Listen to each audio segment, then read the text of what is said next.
All right, okay then.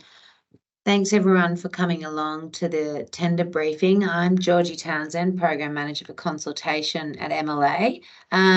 This is just about determining and realising the value proposition for Southern Feedbase. Today, Alan Peake will be just running through the key points around that tender that he's put together, and will be available to answer any questions that you may have. So I will hand over to Alan now, and we'll just keep you on mute. And once he's finished his presentation, it won't be too long, and there'll be time for any of those questions, and we'll take you off mute at that stage. Thanks, everyone. Thanks, Georgie. My screen should be available now through sharing, I hope. So, yeah, just going to very briefly talk you through a small amount of background behind this call and cover the key points again. And one very small slight error I picked up in the call this afternoon. But basically, really, this is a session for questions if you have any. And so the session's being recorded and will be available for anyone else to come in and listen over the next few weeks. But just a small amount of background information. So this call has come out of a 2-year SALRAC consultation process, probably longer than that, by the time we finish putting together the terms of reference. Most of you would be aware what SALRAC is, Southern Australian Livestock Research Council. And the one small error that I've made in this call is that we talked about the call being applicable to South Australia, New South Wales, Victoria, ACT and Tasmania, but SALRAC does actually include Southwest Queensland's sheep production as well, so it is also relevant to this call. So those 7 SALRAC regional committees have put together their research priorities over the last couple of years. We've had a researcher workshop to get some researcher perspectives on what needs doing in the area. And basically putting together the input from the regional committees and a little bit of input from the researcher workshop, we've had an iterative term of reference design process with SALRAC to come up with this call. So really it's just important to remember we're aiming to meet producer RD&A priorities through this call. And broadly speaking, the aim is to identify and address productivity gaps across the SALRAC regions. And so, as I said, not only is that New South Wales, ACT, Victoria, Tasmania, South Australia, but also sheep production in Southwest Queensland. The 3 subtopics from the call, I assume everybody's read the terms of reference. I'm not going into any detail at all because we just want to give maximum time for questions. But we have the 3 sections, production gap analysis, where we're aiming to try and understand where in the SALRAC regions are the biggest gains in productivity to be made. We want to do some best practice benchmarking to understand what are the key levers that producers are already using, the best producers that make a really big difference to their profitability. And we want to do some new agronomic RD&A, so understand what's needed to improve. And this is specifically around legume persistence in perennial pastures, this one. So, yeah, looking for ideas and project concepts to tease out what are the key issues holding back legume contribution to productivity in Southern Australia. But just to go over a couple of key points, tangible outputs are required for each of these subcomponents of the call, and that means, you know, each of them will be required to produce fact sheets or case studies or technical reports, something tangible so that the results of the project will live on in a producer and advisor friendly format.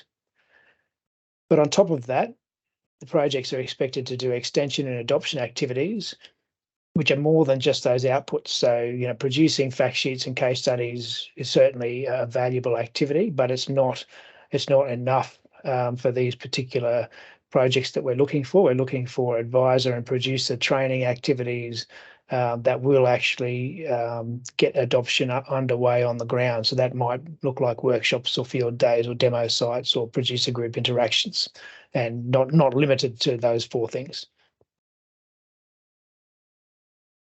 This is an MDC funded call, and we're expecting a 40-60 investment ratio. as per MLA's new guidelines. So that means the MDC will supply $40,000 to match every $60,000 of external partner contributions. The 8 to 12% access fee applies. The splits of the access fee are according to that same 40-60 ratio. For those of you who've worked with the MDC before, that should be fairly understandable. If you haven't worked with the MDC before, I'm happy to organise another session to explain it to you a little bit better if you need that. So that's all I had to say. It's a very quick briefing to this term of reference, and really we just want to give you all the opportunity to ask any questions that you have and for them to be aired in a forum so that everybody's hearing the same answers to the questions. So if anyone has any questions, now's the time to how we're going to do this. Georgie, ask for people to put their hands up, or we can take you off mute, and if you just want to use the raise hand signal up the top, we'll come to you.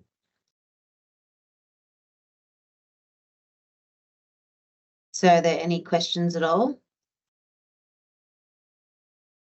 Yep, 1 second. Oh,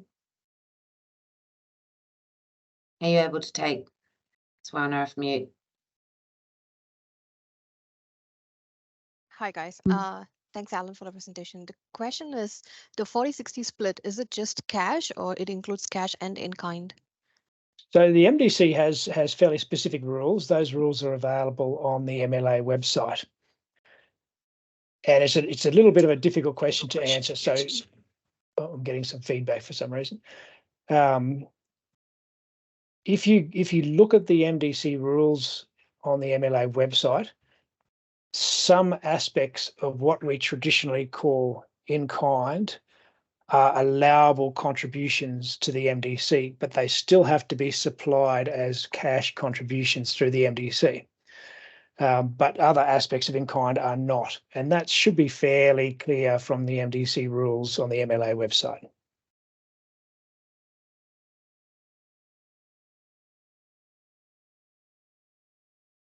I hope that answers the question.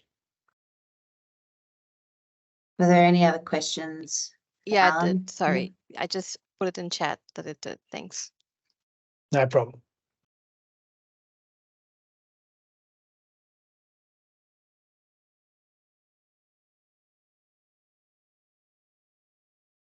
Question from Rowan. Go, Rowan. Hey, Alan. I'll just give the opportunity to maybe answer the question that I asked earlier today, just around a project doesn't necessarily have to be covering off on all three of those, and that you could just target one. Correct. That's right. So we're not expecting that the project will do all of those things all across Southern Australia. We're open to funding multiple projects. They might focus on subcomponent 1 or 2 or 3. The project may involve all aspects. It's completely up to your organisations and the partnerships you want to develop as to how much of the call you'd like to address.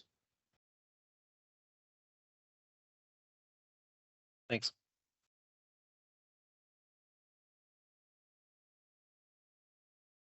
Is there any other questions at all?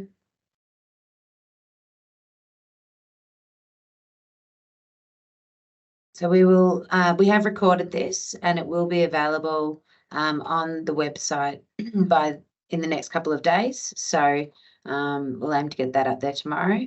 So if you do want to come back and have a look at what Alan has presented, you can find it just on the tender briefing website at MLA.